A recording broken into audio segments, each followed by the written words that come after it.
पण कसं असतं, की म्हणजे पूर्वी अनेक वर्षापासून येत असेल तर गोष्ट वेगळी. पण 2017 पासून पुणे महापालिकेमध्ये भाजप आलं होतं आणि तरीही म्हणजे केवळ एकच टर्म पूर्ण बहुमत असताना, सत्ता असताना अगदी दुसऱ्याच निवडणुकीमध्ये त्यांनी जवळपास 42 स्टँडिंग नगरसेवक जे होते, तर त्यांना उमेदवारी नाकारली होती. एक प्रकारे असं म्हणू शकतो, की धाडसी निर्णय होता.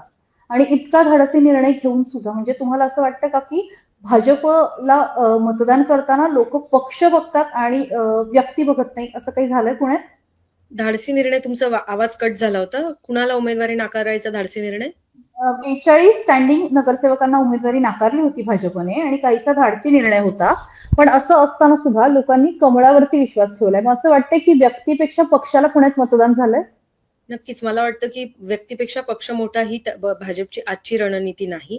42 नगरसेवकांना जेव्हा उमेदवारी नाकारली गेली आणि खूप वेगळ्या पद्धतीने ह्यावेळेस महापालिकेची उमेदवारांची रचना अस्तित्वात आणली गेली, तर ती केवळ आणि केवळ संघटनेच्याच बळावर केली गेली होती. भाजप जरी महापालिकेमध्ये फक्त एक टर्म सत्तेत असेल, तरी आपल्याला हे विसरता येणार नाही, की राज्यात आणि केंद्रात सातत्याने त्यांची सत्ता आहे. पुण्यामध्ये अनेक मोठे विकास प्रकल्प हे राज्य आणि केंद्र सरकारच्या निधीतून पार पडतायत.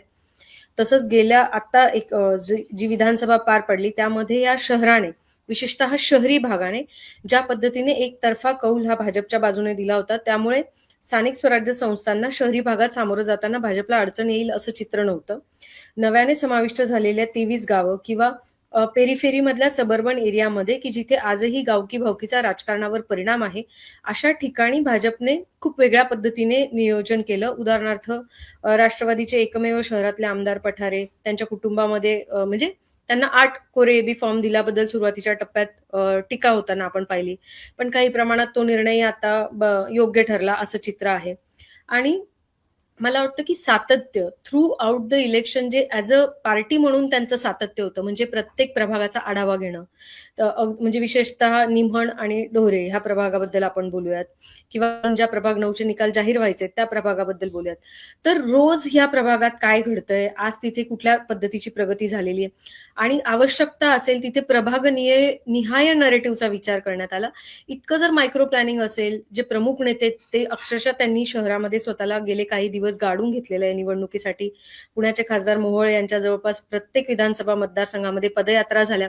एवढ्या एकत्रितपणे त्यांनी ला ते ॲज अ टीम म्हणून सामोरे गेल्यानंतर जर त्यांना असं यश मिळालं नसतं, तर आश्चर्य वाटायला हवं होतं.